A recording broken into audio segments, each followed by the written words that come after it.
Bon début de soirée sur FM Télévision et bienvenue à l'actualité sportive dans le cadre de votre émission FM Sport qui ouvre ses portes pour vous informer. Mais rapidement, on va prendre le titre de votre émission. Les Léopards de la RDC sont à 10 jours d'écrire leur destin opposé à la Mauritanie ce vendredi.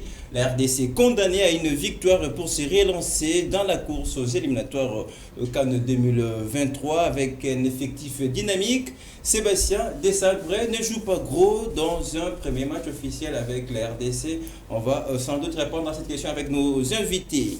Alors que les élections se profilent en tête de la fédération, la FIFA envisage de mettre en place un comité de normalisation pour gérer le football congolais. Pour quel but? On va justement en parler avec un habitué de cette émission, Arnold Massing, avec nous sur ce plateau. Bonsoir et bienvenue. Bonsoir Léo et bonsoir à tous ceux qui nous regardent en ce moment, surtout à mon collébateur. C'est une première. On va les recevoir dans un instant. On va très bien s'amuser, mais si je veux mettre un mot sur ce qui sera les élections, pour moi je dirais les élections peuvent venir après ces comités de normalisation. En tout cas, moi je suis parmi les gens qui sont pour. Alors vous êtes d'accord pour justement la mise en place de ces comités de normalisation? On ne peut pas aller aux élections avec ces gens-là, donc ça sera une élection arrangée. Donc on doit d'abord balayer tous ceux qui sont à la FECOFA et revoir aussi le texte. On aura le temps. Justement, je vous rappelle qu'on va en parler tout au long de cette émission. Et c'est sans surprise également dans l'actualité qui a évidemment marqué ce jour. La RDC n'aura pas de représentants au prochain tour des interclubs de la CAF, 20 clubs en Ligue des Champions, Mazembelu, Popo DSMP, en Coupe de la Confédération, tous éliminés. On est tenté justement de parler du vrai suicide pour le football congolais, n'est-ce pas? Qu'on va en parler avec quelqu'un qui passe pour la première fois sur ce plateau de FM Sport, Daniel Kabouanga.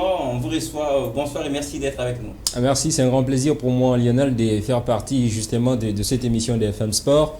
C'est un grand bonheur pour moi, un grand honneur, mais également un immense plaisir de faire partie pour la première fois de cette émission. Je pense très bien qu'on va s'égayer. Un mot par rapport au menu, c'est quand même intéressant, ouais, ça brosse toute l'actualité.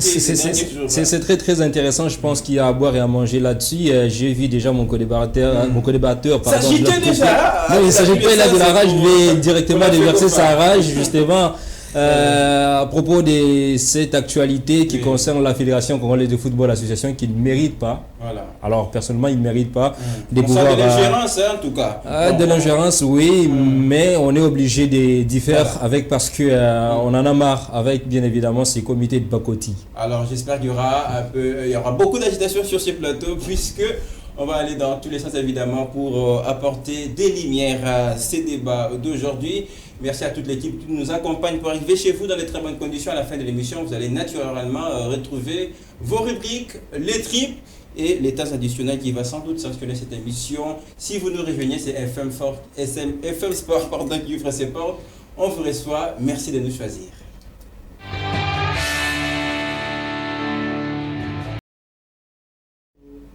Alors c'est donc parti pour les 45 minutes plus les temps additionnels de votre magazine. Les Léopards affichent désormais complet pour jouer la Mauritanie ce vendredi en match de la 3e journée des éliminatoires de la prochaine CAN 2023. Et sous la direction de Sébastien Desabré, la RDC doit gagner pour se relancer, rester dans la course. On en parle tout de suite avec Michel Tobo, analyste sportif et qui a été justement au téléphone de la rédaction de votre émission.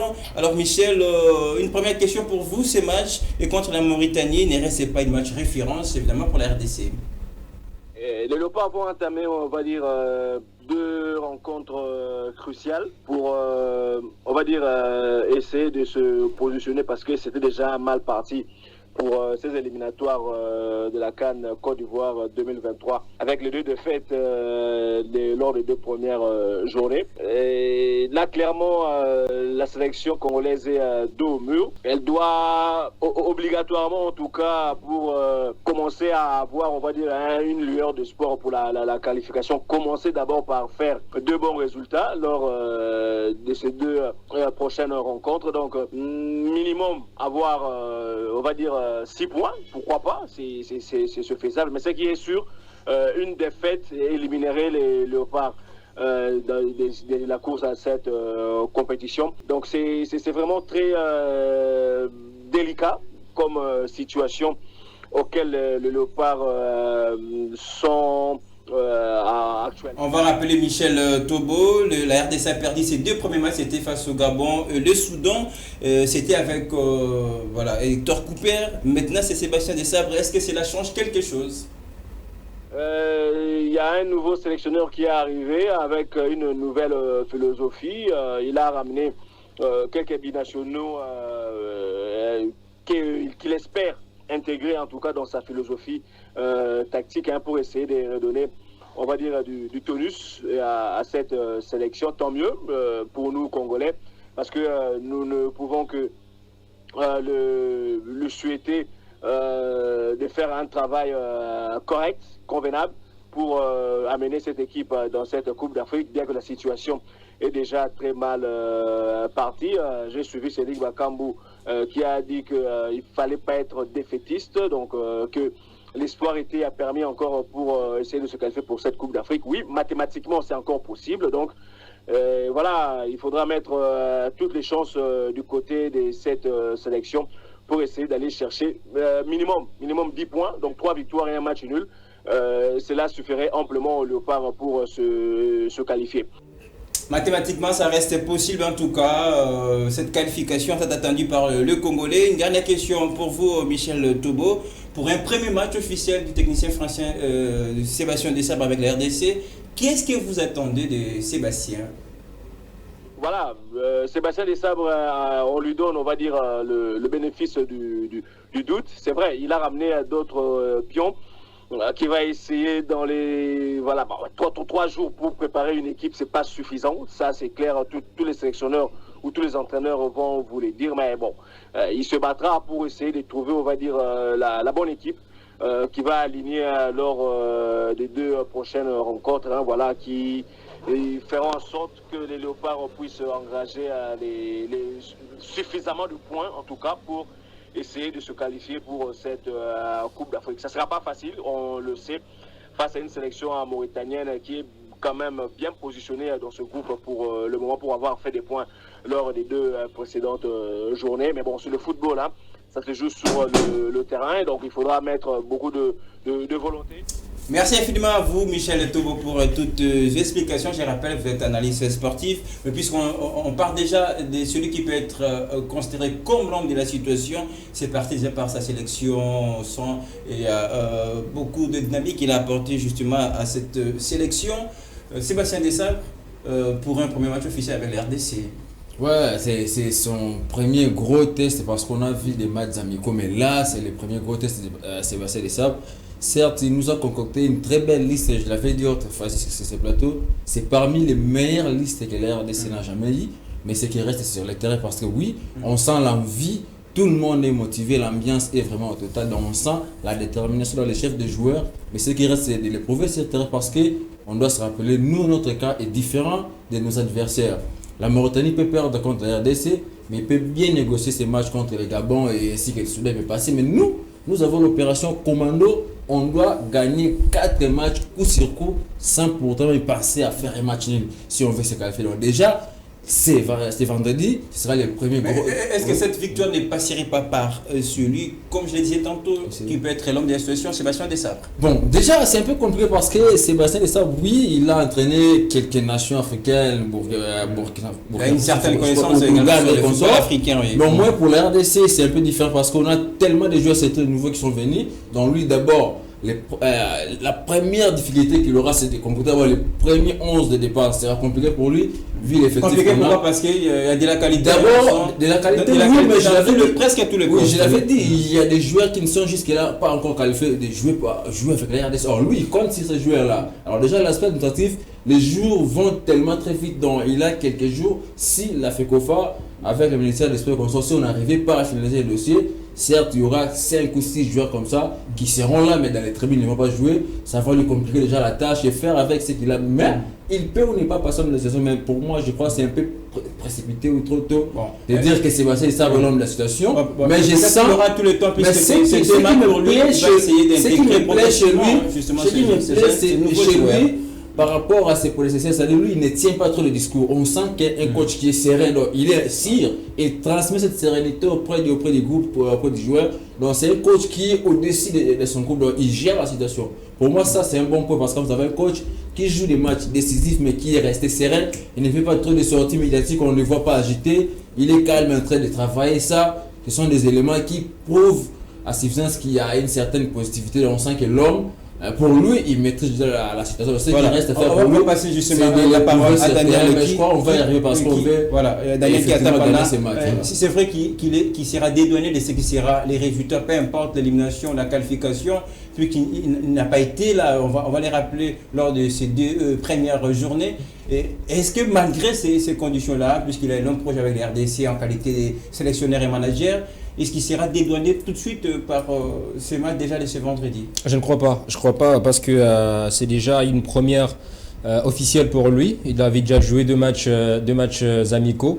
Alors une victoire et une défaite, ça n'a pas été fameux parce que justement c'était pour peut-être tester des nouvelles têtes qui devraient rejoindre la tanière des Léopards. Maintenant, il est face à un premier gros test. Moi, je pense pas très bien qu'à une défaite à partir de ce vendredi de la RDC pourrait peut-être sceller directement son sort sur les bancs des Léopards de la RDC. Moi, je pense très bien pas peut-être sceller son sort, mais peut-être celui de l'équipe nationale, puisque la RDC en cas de défaite sera. En tout cas, ça va rester encore 3 matchs à jouer. Je pense très bien qu'il y a toujours une possibilité.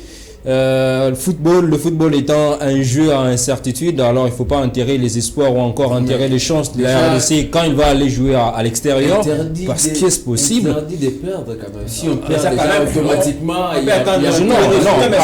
automatiquement, mathématiquement on sera éliminé. Mais ça restera encore une fois de plus jouable. Là, il faudra maintenant compter sur les résultats de votre. Daniel, si on perdait, on ne les souhaite pas ce vendredi, qu'est-ce qu'on va dire sur Sébastien Desabre? Non, on ne pourra pas en tout cas être trop regardant sur lui parce que c'est son premier match. D'abord, on a été mal embarqué. Il faudra dire que si nous nous retrouvons dans cette situation, ce n'est pas la faute à Sébastien Desabre. Alors, qu'est-ce qu'on va dire à Sébastien Desabre? C'est de lui donner la chance de continuer avec la RDC. Parce que. Est-ce qu'il n'est pas aussi, pardon, excusez-moi de vous interrompre, l'homme de la situation dans la mesure où il réussit justement à convaincre Cédric Bakambu, qui est parti déchirer après tout ce qui s'est passé lors de notre échec à la Coupe du Monde 2022. Oui. Mais aussi cette dynamique, j'en parlais au début de cette émission, ce jeune joueur, est-ce que dans ça, il ne serait pas évidemment comme le patron de cette équipe nationale? Je pense très bien qu'en signant bien évidemment son contrat, il avait une double fonction en tant que manager et en tant que sélectionneur. Sur le plan managérial ou dans sa casquette de manager, je crois qu'il y a quand même des avancées positives parce qu'il a réussi à convaincre quand même certains caciques de l'équipe nationale qui avaient déjà tourné dos à la sélection nationale. Ils sont revenus malgré leur sortie médiatique. Mais par après, il y a quand même des nouveaux visages qui sont venus, notamment William Balikwisha, vous avez Gaëtan Laura, vous avez Joris Kayembe, vous avez Aldo Kaloulou qui sont venus. Tout cela pourquoi? Parce que il y avait quand même un travail qui avait été abattu par Sébastien Desabre, c'est-à-dire il est allé convaincre ces joueurs-là, il est allé les convaincre. Ça veut dire de venir. Pourquoi venir en RDC? C'est parce qu'il a un projet convaincant qu'il veut mettre en place et il veut à ce que ces joueurs-là puissent participer à ces projets-là afin de relever le football au niveau de la sélection nationale. Sur Sébastien Desabre qui va goûter à son premier gros test avec la RDC, mais parlons quand même de cet effectif rapidement. En regardant cet effectif, je l'ai dit au début, les Léopards affichent désormais complet, ils sont tous sur place à Lubumbashi pour ces matchs prévus déjà ce vendredi au stade de TP Mazembe. Avec cette qualité, est-ce qu'on peut dire la victoire est certaine? Bon, tu sais, avec les RDC, sur papier, on a toujours été favoris, mais quand on arrive sur le terrain, c'est là où on voit le contraire. Donc, qui pouvait imaginer que les RDC allait perdre contre 17 joueurs de Gabon, venir 1 heure ou 2 heures du temps avant le coup d'envoi? Donc, c'est un peu compliqué, mais sur papier, je crois qu'on est largement favoris. Certes, que la Mauritanie est co-leader du groupe avec le Gabon avec 4 points, mais je crois, avec ce que j'ai vu comme effectif, et si et seulement si la FECOFA, ministère des Sports et consorts, on arrivait à qualifier des joueurs comme Aldo Kaloulou, Balikwisha, Arnold Lusamba, tous ces mondes, si on arrivait vraiment à les qualifier, et je crois ces 4 matchs, certes, ça ne sera pas facile, mais on va commencer à gagner ces doubles confrontations contre la Mauritanie parce qu'avec cet effectif-là, je crois que tout est possible parce qu'on parle largement favori, on joue chez nous et puis on a des joueurs expérimentés. Donc cette fois-ci, on a des joueurs qui jouent dans des premières divisions, surtout qui jouent aussi les rôles de premier plan dans leurs clubs respectifs. Donc on a vu 3 joueurs comme ça qui ont été les meilleurs joueurs du monde. On a vu Chassel avec l'OM, on a vu Kalala avec Young Africa, on a vu Inong Abak avec Timba. Donc beaucoup de joueurs qui jouent, qui sont réguliers, et les Lep avec Alila. Donc vraiment, avec l'effectif qu'on a et tout ce qui se passe actuellement, je crois que tout le monde est mobilisé. Et là, c'est pas, non pas parce que je porte le maillot congolais que je suis congolais, mais c'est que je vois la motivation que je vois, parce que j'ai agité un coup d'œil, c'est la préparation aussi de l'équipe mauritanienne, mais la motivation que nous avons, d'abord nous supporters, parce que c'était rare de voir que les RDC va jouer, voir les gens porter les maillots, mais quand je venais, j'ai vu des gens porter les maillots de Léopard. Donc ça prouve déjà qu'on partage un esprit positif avec le public, etc. Je crois que ça va se concrétiser parce que depuis que les joueurs sont là, on sent que des discours positifs. Donc vraiment, on sent qu'on va pas... Un mot sur l'équipe quand même, Daniel. Il y a de l'espoir. De l'espoir, il y en a, pas seulement parce qu'on est congolais, mais au vu de ce que nous regardons, de ce que nous voyons, au vu de la qualité qui regorge cette équipe nationale, des joueurs qui sont... Les joueurs sont en forme dans les c'est ça le point. C'est ça le premier point positif, c'est que ces joueurs-là, la plupart de ces joueurs sont réguliers dans leur club respectif, quel que soit le niveau de championnat. Vous allez dire, Bakambo joue en Grèce, mais il est régulier, il est constant, il est meilleur buteur. Fiston Maël et Kalala en Tanzanie, il est meilleur buteur de championnat. Et vous avez Inonga Baka, il a parlé d'Inonga Baka. Vous avez parlé d'Ilepo qui est le meilleur buteur des Al Hilal actuellement. Je vais quand même vous poser une question difficile, on n'est pas dans la tête justement de Sébastien Desabre, mais avez-vous l'idée des 11 de départ déjà ce vendredi? Déjà, vous l'avez bien dit, on n'est pas dans l'idée de Sébastien Desabre, mais ce qui est vrai, c'est que même si j'étais à la place de Sébastien Desabre, c'est vrai qu'il aura en tout cas des choix à faire parmi ces joueurs qu'il a sélectionnés. Parce que même sur la ligne d'attaque, il y a Mecha Kelia qui est de retour, qui d'ailleurs va retrouver depuis 2019 Kamalondo. Depuis son départ, voilà, le temple de Kamalondo. Et il y a également Jackson Mouleka qui connaît bien le temple. Il y a Arsène Zola qui revient également, pour moi, qui devrait également composer cette ligne de défense avec Chancel Mbemba et Inonga Baka dans une défense à 3, parce que là on va partir dans un dispositif de 3-5-2. Tout à fait. Si vous me permettez déjà de pouvoir concocter déjà mon 11 de départ. Alors moi je vois cette équipe là évoluer en 3-5-2, peut-être pour utiliser également certains talents qui seront très très bénéfiques dans ce match.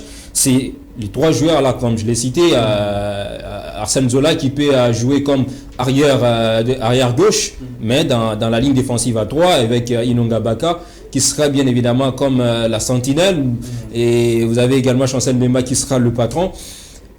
Sur le piston droit, vous avez Dieu merci Moukoko Amale qui pour moi est bien parti pour être titulaire à la place des Jordan Moukoko. Après vous avez Arthur Massouako pour bien évidemment sa vitesse et son sens de percussion. On va les citer tous. C'est quand même une question difficile pour terminer. Nous le savons, ce match va se jouer hors Kinshasa. C'est toujours en RDC puisque Saint Martin n'a pas été homologué par la CAF.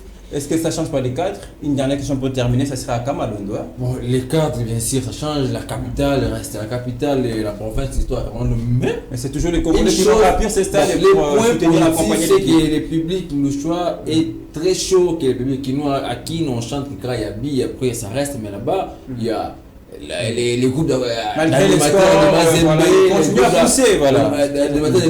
et ils animent les matchs, ils débutent jusqu'à la fin. De quoi ça fait aussi longtemps qu'on a vu l'équipe nationale jouer à Lubumbashi. Dans tout ça, ça va révolter les gars. Il y a des joueurs qui ont fait des prouver comme les Méchaks qui est là, parti en conflit avec les clubs et ils reviennent. Donc vous avez des moules. Une façon aussi de faire la paix. Pourquoi pas marquer ce but à Kamalondo? Effectivement, il y a des joueurs qui ont fait de prouver quelque chose, parce qu'il y a des joueurs qui venaient seulement à Kinshasa et puis rentraient à l'Europe. Et là, ils viennent de découvrir une nouvelle vie. Donc ça donne l'envie de faire quelque chose. Pour conclure, moi je pense très bien qu'à Lubumbashi, ça reste toujours en RDC. Et ces sportifs congolais sont également assoiffés bien évidemment de ces spectacles, de ce match qu'ils attendent avec Fast. Et je crois que c'est le moment de faire un. Vous êtes en tout cas. Beaucoup de déplacements. Je pense c'est quelque chose à encourager quand vous parce que on a toujours vu lorsque le match se joue aussi à Kinshasa, il y a des confrères qui viennent de partout pour soutenir la RDC. Maintenant, c'est le temps de faire un. Alors, vous êtes fanatique des Lupopo, vous êtes fanatique de Mazembe. Je sais qu'il y a de la rivalité entre les deux clubs. Une occasion de ces. Voilà, on doit chanter tous à l'unisson. On doit chanter tous à l'unisson. Aussi qui est des dérapages qu'il y a eu quand on a refusé l'accès à Youssouf Oui, Koulou. et que ça soit une récupération politique dans tout ça, puisque ça reste le sport. Voilà. Ça Bon, peut-être. en fait, peut-être pour terminer dans quelques secondes, ce qui est le plus important, ce n'est pas peut-être le joueur qui vont se produire sur le terrain, mais il faut souligner également sur le plan organisationnel, parce que si les choses ne sont pas bien organisées, en tout cas, même si vous avez des meilleurs joueurs du monde, vous ne pouvez pas gagner de match. Alors, il faudrait qu'il y ait une très bonne organisation. Il faut que la FECOFA, le ministère, qui aujourd'hui sont peut-être, je peux dire, dans une situation des bras de fer, doivent bien évidemment confesser devant le public, devant tout le monde, afin que cette histoire-là puisse venir. Polémique sur la délégation, voilà, des membres de la FECOFA qui devaient aller à Lubumbashi. En 30 secondes, jusque-là, il n'y a pas de problème parce que j'ai entendu dire qu'il y a un budget de 1,3 million qui a été mis pour l'organisation de la double confrontation. Donc, de ce côté-là, je crois. Il faut se rassurer. Quand vous le dites, moi je suis un peu rassuré. Il faudrait maintenant savoir si les joueurs ont les organisateurs qui a pris les choses en main parce que. Au moment actuel, mais il y a des réclamations de côté de la fédération, par exemple, on a pris le déplacement de billets entre la fédération et le ministère des Sports. Donc, le ministère des Sports a tout récupéré et c'est le ministre Serge Chimbokone qui s'occupe de tout. Il a invité quelques gens de la FECOFA. Voilà. Alors, c'est un match à suivre déjà ce vendredi sur les antennes des FM Télévision. On sera là pour vous servir.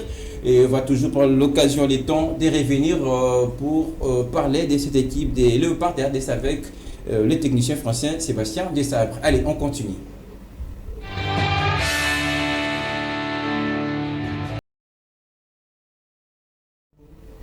La FIFA envisage de mettre en place un comité de la normalisation pour gérer la FECOFA, le football congolais, on va le dire comme ça, alors que les élections sont annoncées en juillet prochain. Est-ce qu'on commence avec vous, Daniel? Oui. Il y a nécessité de mettre en place ces comités-là. Oui, il y a une forte nécessité, je voulais le dire, parce que d'abord c'est très aberrant, c'est très honteux de voir un grand pays comme la RDC, avec une fédération aussi reconnue au niveau africain, évoluer d'une manière désorganisée, d'une manière désordonnée. Je pense très bien qu'on a toujours décrié l'ingérence de la CAF dans des fédérations. Mais c'est parce qu'on n'est pas exemplaire nous-mêmes. Oui, mais c'est ça. Quand on se rend compte qu'il y a une fédération où on se rend compte qu'il y a beaucoup de puérilités dans cette fédération-là, on ne prend pas de choses au sérieux. Alors ça vaut la peine de pouvoir s'en gérer, de pouvoir intervenir pour mettre de l'ordre. Mais personnellement, je ne serais pas content parce que ce n'est pas en tout cas honorable pour la RDC de subir une telle humiliation. Mais on est obligé de passer par là parce que les choses doivent changer, les choses doivent évoluer. Si la CAF peut-être n'intervient pas, on risque en tout cas de pouvoir aller des mal en pire. Alors, ça sera peut-être une bonne nouvelle pour moi parce que au moins il y aura une commission qui va se charger de pouvoir organiser bien évidemment ces élections-là, de pouvoir baliser les chemins pour avoir des bonnes élections. Et à partir de ce moment-là, on aura peut-être des bons animateurs du football qui seront des visionnaires, des leaders, justement pour relever en tout cas les niveaux de football congolais. Est-ce que ça ne fait pas des trop puisqu'on a vu la FIFA et la CAF en tout cas intervenir pour doter à la RDC la révision statutaire à la FECOFA? C'est encore la FIFA qui revient pour dire voilà, je vais mettre en place un comité rapidement de normalisation. Est-ce que ça ne fait pas de trop pour une seule fédération? Donc pour moi c'est encore rien parce que tant que ces gens-là seront toujours là, on pourrait toujours et encore ajouter d'autres. Parce que comment voulez-vous prendre toute une fédération en otage, prendre toute une discipline comme ça en otage? Est-ce que ce n'est pas la FIFA qui est prise en otage par la fédération? Non, c'est la fédération qui a pris les footballs congolais en otage. Si ces gens-là avaient la bonne foi d'organiser les choses, la CAF, la FIFA n'allait pas s'ingérer des affaires. Mais d'abord, vous avez construit les textes selon vos tailles, en mettant des critères qui déjà suspendent beaucoup de gens. Alors c'est difficile que vous puissiez quitter votre maison, mais quitter là où vous êtes pour aller postuler. Parce que d'après les textes qui étaient là, soit vous avez été membre d'une fédération quelconque, vous avez déjà géré, ou bien quelqu'un de la fédération va vous parrainer pour que vous puissiez poser votre candidature. Ça pose problème. Il faut être résident. Mais pourquoi le faire à la veille justement des élections? J'arrive parce que si la CAF le fait récemment, parce qu'il y a toute une histoire, mais récemment, on a suivi la Coupe du Monde Qatar 2022 et beaucoup de nations, beaucoup de pays à travers la télévision nationale avaient diffusé bien sûr la Coupe du Monde. Et la FIFA envoie une redevance ou quelque chose comme ça pour faire évoluer le football dans chaque pays. Et quand ça arrive chez nous, cette somme, ça n'a même pas arrivé 1 700 000 et les gens déjà voulaient détourner vers ces départager. Alors, que voulez-vous? Quand vous n'arrivez pas à vous respecter, à faire les choses bien, laissez les gens de l'extérieur venir vous gérer. Et ça fait mais avec toutes ces tendances-là, on ne risque pas d'avoir des élections politisées. Non. Peut-être les plus forts vont nous imposer l'objectif, parce que ce n'est pas à cacher. Constant Maré n'est plus dans de très bonnes relations avec la CAF. Il est toujours cité, on le voit partout, son nombre est partout. Oui, parce que d'après la CAF et la FIFA, on suppose que l'ombre d'Omar plane toujours sur cette fédération, malgré qu'il n'est plus actif. Mais il commande bien la gestion. Et on veut d'abord mettre de côté tous les gens qui ont travaillé avec Constant Maré. Essayer d'abord de laver cette fédération et puis on va organiser les élections. Alors, Daniel, pour le dire rapidement, est-ce qu'on ne va pas dire que la FECOFA, moi ça me fait mal de le dire comme ça, mais je n'ai pas de choix. Est-ce que la FECOFA n'est pas désormais un bien qui revient à le puissant président de la FIFA, d'ailleurs réélu il y a quelques jours, en tête justement de la fédération pour 4 prochaines années? Est-ce que ce n'est pas Gianni Infantino qui veut imposer la loi un peu partout? Il n'y a pas que la FECOFA. Il n'y a pas que la FECOFA. Ça se laisse voir d'abord au niveau de la CAF. Parce que Patrice Motsepe, c'est un pur type des Gianni Infantino. Vous-même, vous avez vu lorsqu'il y a eu plutôt les élections au niveau de la Confédération africaine de football, il y a des membres qui étaient candidats et qui se sont retirés pour se ranger derrière, bien évidemment, Patrice Motsepe. Et du coup, il était le seul à être élu. Donc ça veut dire que cette ingérence-là de la FIFA au niveau des fédérations, des associations membres, ça continue toujours à se laisser voir, et surtout sur des fédérations qui ne pèsent pas comme la nôtre. Ça, il faudra les dire. Il y a quand même des fédérations au niveau africain qui essayent quand même de se relever, d'être au niveau de la mêlée. Justement, la Fédération internationale de football ivoirienne qui avait justement refusé l'ingérence. Évidemment. Mais là, ça nécessite en tout cas des personnes conscientes, des personnes visionnaires, des leaders au niveau de la fédération pour ne pas accepter en tout cas tout ce qui vient au niveau de la FIFA à travers son président Gianni Infantino. Mais lorsque vous avez des présidents ou encore des animateurs de la fédération qui n'ont pas de vision, qui ne sont pas en tout cas des véritables leaders, c'est facile qu'on puisse les manipuler comme des mais pourquoi il y a ce silence radio, puisqu'on voit peut-être au Cameroun, il y a Samuel Eto'o qui s'impose en tout cas en tant que légende du football africain. On avait dit que quand même c'est géré quelquefois quand il s'agissait de la fédération ivoirienne de football. Mais pourquoi ce silence alors qu'on a Chabani Nonda, on a là-bas, ils ont donné l'occasion à leurs légendes de s'exprimer, d'essayer de gérer un tout petit peu ce qui concerne Chabani Nonda, Rita et consorts, ce sont des gens qui peuvent bien faire le boulot, mais j'ai parlé ici des critères qui ont été mis en place par la fédération qui empêchent directement ni Nonda ni Rita de s'installer parce qu'ils n'ont jamais géré un club ici, ils n'ont jamais peut-être eu des résidences officielles ici, il y a plein de choses comme ça. Donc déjà les critères mis en place, ça les empêche d'être candidats et de prendre les choses au sérieux, raison pour laquelle la CAF et la FIFA veulent d'abord balayer tout ça. Et puis quand la zone sera nette, on va avoir des nouvelles figures, bien sûr, parce que ça. Mais pensez-vous qu'avec la politique et la philosophie de la FIFA, on aura des bonnes élections en juillet?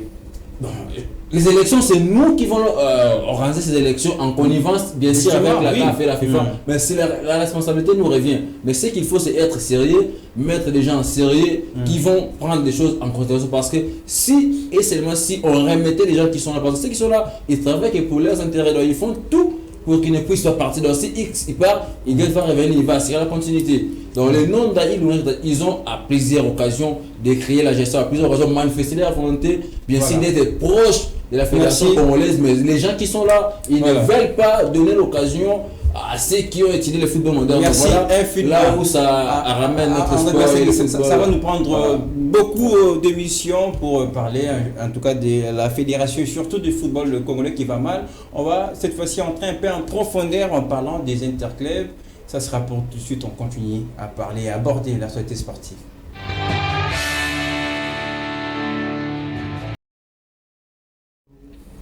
Affolement, désillusion, ce sont des termes justement pour expliquer les fiascos du football congolais avec ce représentant aux interclubs de la CAF, tous éliminés. J'en parlais au début de cette émission en phase de groupe. Le football congolais presque dans la rue. Un vrai suicide, on va le dire comme ça. Mais quelles sont les causes justement, rapidement?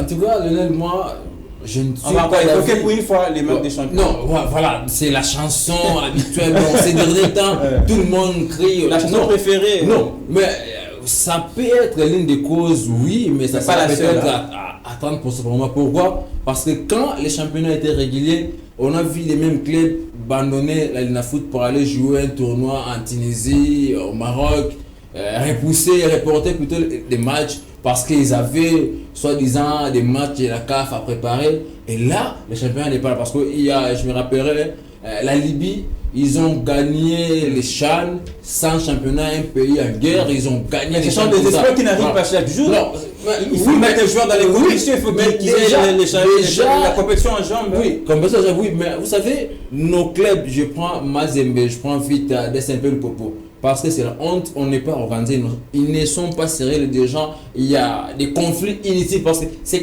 clubs-là, ils ont des présidents qui ont des moyens. Ils pouvaient organiser un mini-championnat, les 4 qui jouent à l'interclub et inviter 2 ou 3 clubs qui sont performants actuellement à la foot. Je prends Maniema Union, je prends Céleste et pourquoi pas pour créer la mouvement, peut-être Renaissance ou autre club. Ils pouvaient organiser un mini-championnat pendant qu'ils jouaient les interclubs. Mais il y a eu des propositions, par exemple, avant même la réplique du championnat, qu'il fallait zoner par raison d'assurer les déplacements des clubs. Mais je reviens, s'ils avaient le souci d'être performants aux interclubs, ils devaient avoir cette idée-là. Mais c'est difficile, pourquoi? Parce qu'entre eux, ils ne se parlent pas, il y a des conflits à inimitié. D'ailleurs, on a qu'à voir comment tous les clubs ont boycotté les stades de Mazembe. Ils ont préféré aller jouer ailleurs. Or, avec ces mini-championnats, ils allaient garder la forme. Aussi pour eux, hein? Oui, parce qu'ils allaient garder la forme et ça allait faire encore une fois l'honneur du football congolais. Parce que même du côté financier, ils allaient bénéficier des petites recettes que les gens allaient payer pour aller vers. Mais du moment où Mazembe jouait ces matchs à domicile à Kamalondo, n'a pas réussi à avoir également la qualification, pour moi, peut-être ce n'est pas une excuse pour les autres qui ont choisi d'aller jouer à domicile. L'organisation, ça doit interpeller nos clubs. Certes, les manques de championnat pèsent, mais en interne aussi, il y a un très sérieux problème d'organisation parce que si on considère la Ligue Foot et nos clubs et les dirigeants, à commencer par les gens de la Ligue Foot, Fédération Ministère des Sports, on n'allait pas arriver là où nous sommes dans nos clubs. Ce sont des leçons à tirer pour le football congolais. En général, en commençant par le ministère des Sports, fait qu'on fasse la Ligue Foot, mais surtout les dirigeants parce qu'ils doivent organiser les choses à l'interne.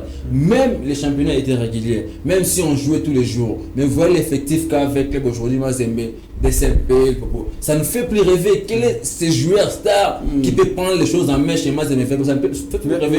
Donc nos clubs doivent revoir d'abord leur stratégie en interne et puis d'une manière générale, les gouvernements, les ministères des Sports, tous ceux qui gèrent le football congolais doivent se mettre autour d'une table et réfléchir comment on doit arranger ça. En parlant de ces fiascos, quand même, puisque la RDC n'aura pas des représentants pour la suite des interclubs, ça ne sera pas le lieu d'établir des responsabilités. Oui, des responsabilités, il faut les établir parce que là, c'est un échec.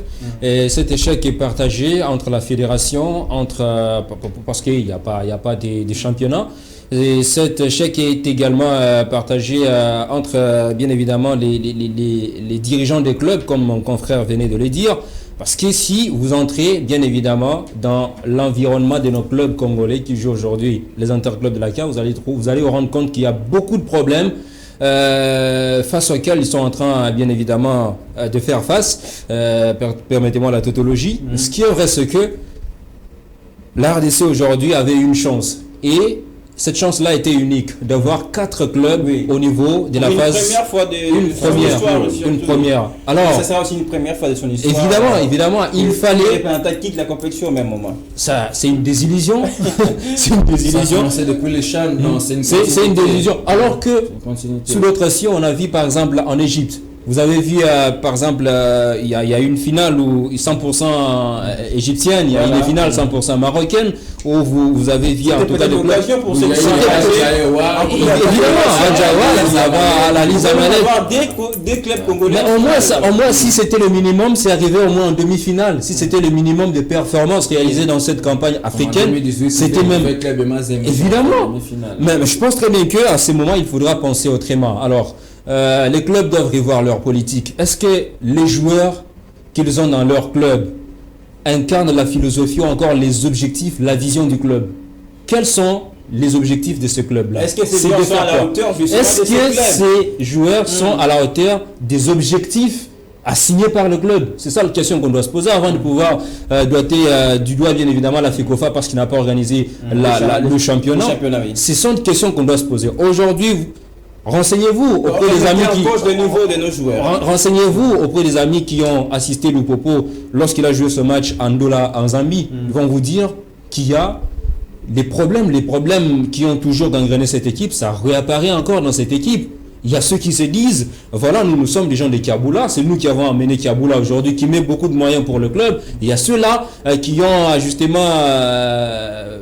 qui ont voyagé avec Lupopo il y a longtemps, qui n'ont presque rien fait. Alors, tous ces problèmes-là, ça ne permet pas au club d'avancer. Même si vous mettez des moyens, je ne sais pas, comme vous voulez, mais en tout cas, c'est très très difficile. Alors, il faudra revoir les niveaux de nos joueurs.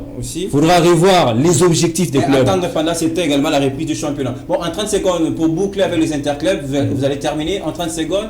Qu'est-ce qu'il faut faire maintenant, puisque là on reconnaît le niveau aujourd'hui du football. Nous d'ailleurs, en préparant l'émission, on a parlé du vrai suicide.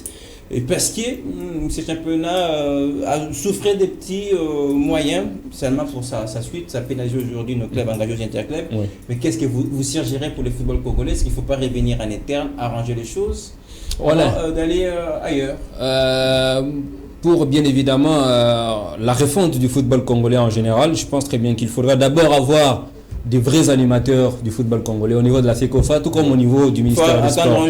Alors, s'il y a des élections au niveau de la FECOFA, alors il faudra avoir des dirigeants visionnaires, comme je l'ai toujours dit, des leaders, pas de personnes qui viennent pour leurs propres intérêts. Alors si vous avez un dirigeant visionnaire qui sait où il peut aller avec des équipes, où il peut aller avec le championnat, quelles sont les idées ou bien le projet qu'il peut mettre en place pour que le football puisse évoluer, je pense très bien qu'on peut atteindre on peut atteindre un palier. Il faudra également mettre l'accent sur le football des jeunes ou le football d'âge.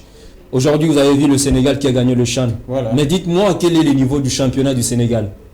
C'est quasi inexistant là-bas, mais ce sont des académies. Ce sont ces joueurs-là, les jeunes des centres de formation qu'on a pris, qu'on a encadrés, qui sont allés, bien évidemment, remporter le championnat d'Afrique des Nations. Je me rappelle, c'était tellement 30 secondes pour répondre à cette question compliquée et difficile, en tout cas, qui régorge évidemment l'avenir sombre du football congolais. D'ailleurs, on est épargné de parler du sport en général qui va très mal. On n'est que dans le football, mais on a très mal à la tête, n'est-ce pas? Ça, c'est. On a très mal à la tête. En tout cas, les choses. Une évidence. Mais il n'y a pas seulement à la FECOFA qu'il faut faire des élections, peut-être à la ligne foot, là aussi, ce n'est pas des choses. Hein. Il y a beaucoup de problèmes. Déjà, on doit commencer par les sommets. Si on change d'abord les sommets, et puis ça va descendre jusqu'au football féminin. Ça va impacter. Oui, mais moi, j'allais rebondir sur. Parce qu'on parle de cet échec de nos clubs. Vous savez, malgré les championnats, oui, bien sûr, ça ne se joue pas. Mais déjà, il faut se poser la question dans nos clubs. Qui font des recrutements? Dans nos clubs, tout le monde est recruteur. Donc, on prend des joueurs sans même que le coach puisse mettre son mot, sans même qu'on puisse savoir la vie du coach. X, Y qui vient avec son petit frère, vient avec son cousin, vient avec ses relations. Et déjà, ces joueurs-là, quand ils viennent, ça pose problème parce que tel X ou bien coach ne saura pas aligner tel joueur parce que ce joueur n'est pas venu parce que moi je le voulais. Et puis, quand on arrive à l'interne, il y a beaucoup de clubs dont on parle des impayements, en commençant par Mazembe, avec le consort, parce qu'il y a beaucoup de joueurs qui jouent des matchs sans prime, sans salaire et tout ça. Ça, c'est même pas de problème. Mais qu'est-ce qu'il faut faire pour relancer ces footballs? Pour relancer, on l'a dit, je l'avais dit lors de nos émissions ici, c'est qu'aujourd'hui, on joue au football moderne. L'ami a parlé du Sénégal. Oui, vraiment, le Sénégal, ils ont remporté la CAN, CHAN et moins de 20 ans parce qu'ils ont organisé, ils ont mis des gens qu'il fallait à la place qu'il faut. Donc il y a des gens que je ne citais pas les noms, mais qui ont étudié le football moderne aujourd'hui, qui sont capables d'amener cette équipe à haut niveau. Donc donner les sports aux gens qui venaient d'étudier les sports modernes, on peut les associer bien sûr. Mais attention, autrefois, ce sont les sports qui ont tué, ceux qui ont participé, je ne sais pas, aux moi j'ai toujours voulu qu'on puisse associer un ancien joueur et l'autre qui est un manager. Mais ils doivent se prononcer, il y a peut-être les silences. Mais ce sont les textes qui les mettaient de côté. Donc si on revoyait les textes, les noms d'aller l'oreille, j'espère qu'ils ont aussi une certaine influence. Il y a beaucoup de gens, je crois, on doit d'abord raser le sommet et ça va descendre jusqu'au football féminin pourquoi pas au niveau des cercles et des ententes. Allez, merci Daniel Massengui. Donc on aura toujours l'occasion, les temps, pour continuer à parler de ce football congolais qui va en tout cas très mal. Allez, on va terminer l'émission avec nos traditions. On va d'abord commencer avec la rubrique Les Triples, c'est tout de suite.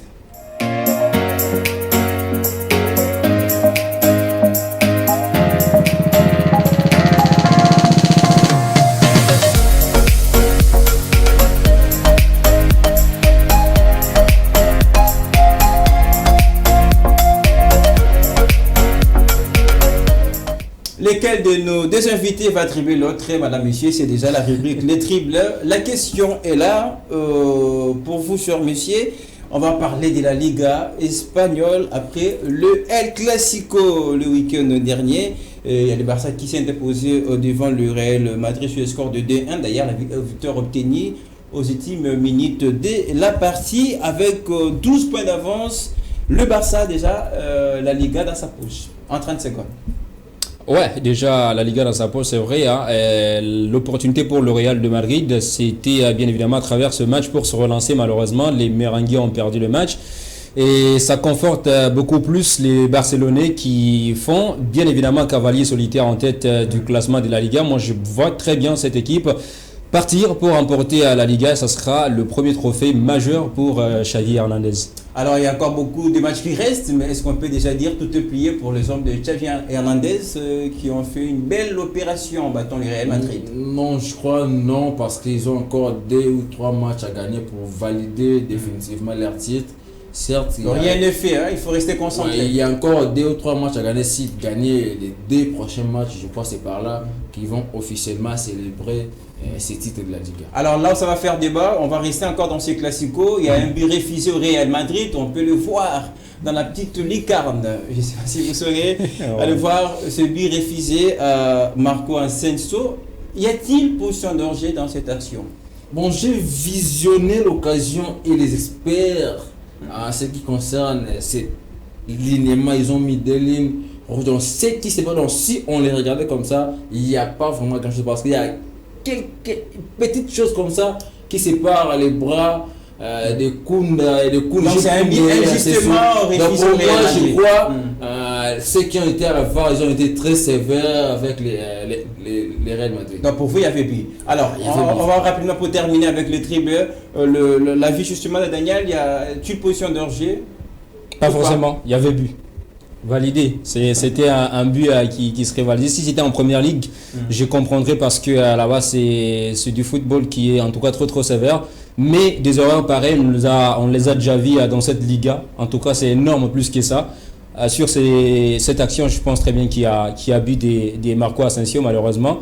Ça jouait au Camp Nou. Voilà. Et voilà. Pour le Barça, puisque le but n'a pas été validé, et le Barça a réussi grâce à Kessie à s'imposer. Voilà, c'est tout pour la rubrique Le Dribble.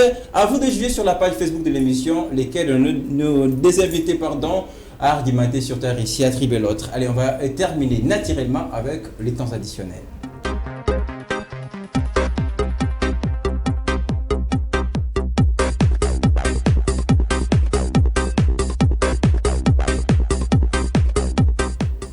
Les temps additionnels pour sanctionner et terminer complètement cette émission. La pédagogie rapidement pour Daniel qui va goûter pour la première fois à la rubrique temps additionnels. Je vous fais justement la leçon rapidement.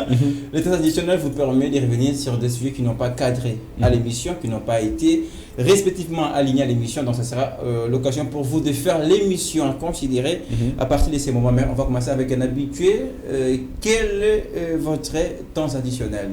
Bon, c'est un gros sujet, mais vu que c'est en quelques secondes, je dirais cette guerre qui existe. D'abord, c'est entre les ministres des Sports et les gens de la FECOFA. Et là, ça redescend un peu plus bas. C'est François Kaboulou et le ministre Serge Condé. C'est un peu ridicule, cher ministre, de vous en prendre un journaliste et vice-versa, cher René Kaboulou, de s'en prendre au ministre des Sports. Et vous le faites sur la place publique comme ça. Vous discutez sur les noms des gens qui sont sur la délégation, c'est les gens qui vont voyager. Et pourquoi vous avez fait ça? Pourquoi vous avez mis X et Y, l'argent qu'on sort? C'est ridicule, vous êtes des grands.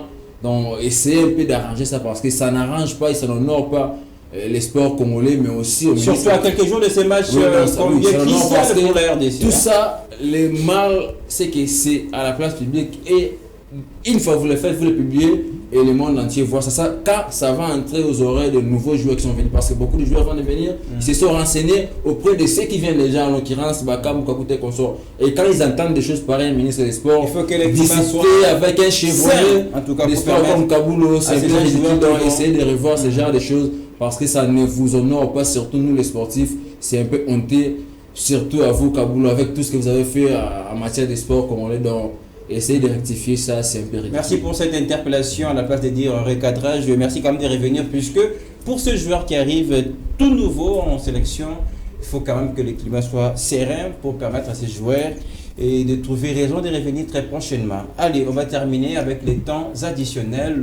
Voilà, des Kabwanga. Daniel, pour la première fois, allez-y. Dans les temps additionnels, j'aurais aimé mettre quelques biscuits dans les bouches des téléspectateurs concernant bien évidemment les interclubs de la CAF pour montrer à quel point le football congolais est à terre. Et à terre, dans la rue, moi dans la rue, comme ça, au début de il ne reste que quelques secondes pour aller l'enterrer au cimetière. C'est 20 matchs pour tous les 4 clubs engagés aux interclubs de la CAF.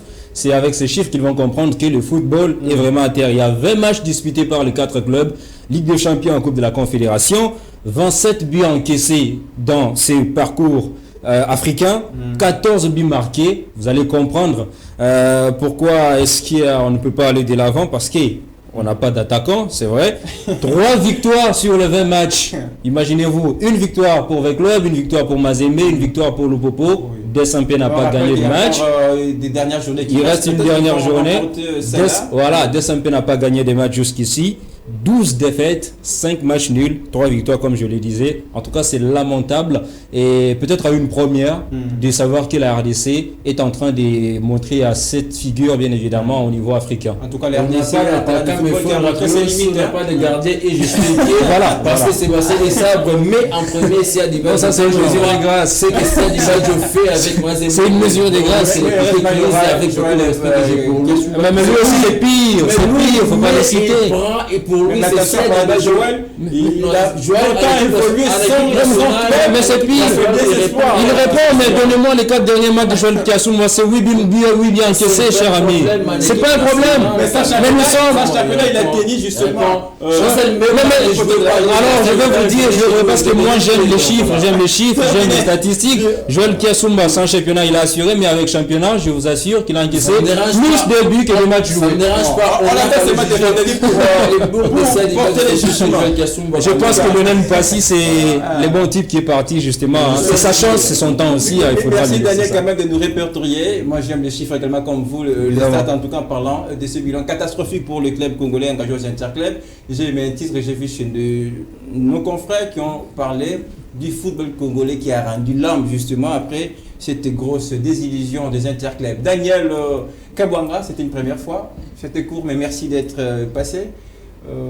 Merci de nous avoir honoré en répondant à notre invitation. Un immense bonheur, c'est moi qui vous remercie pour cette opportunité que vous m'accordez et ça prouve à suffisance que vous comptez également sur notre petite expertise. Je suis personnellement content et ébahi par la qualité de l'émission, mais également de ce qui sort de la bouche de nos confrères avec qui on a partagé le plateau ici. Je pense que ça ne sera pas la première. On va toujours disponibiliser notre temps justement pour répondre à l'appel et aider également tous ces téléspectateurs qui nous regardent. Merci à un habitué de l'émission d'être passé pour toutes. Vous avez quand même bien fait de représenter la RDC par ces maillots. Oui, merci de les faire avec les soutenir. Voilà. On espère que ça va remonter encore, de faire vivre ces bons moments. Daniel, c'était la première fois. Merci pas beaucoup. La dernière en tout cas. Merci au chief Florent Kita qui nous a aidé à réaliser, à Patrick Mou particulièrement et qui m'a aidé à préparer entièrement cette émission, à Daniel Lacrosse qui était à la réalisation. FM Sport revient le week-end. On trouvera le temps pour débriefer le match qui va opposer la RDC à la Mauritanie. Très bonne soirée en regardant FM Télévision.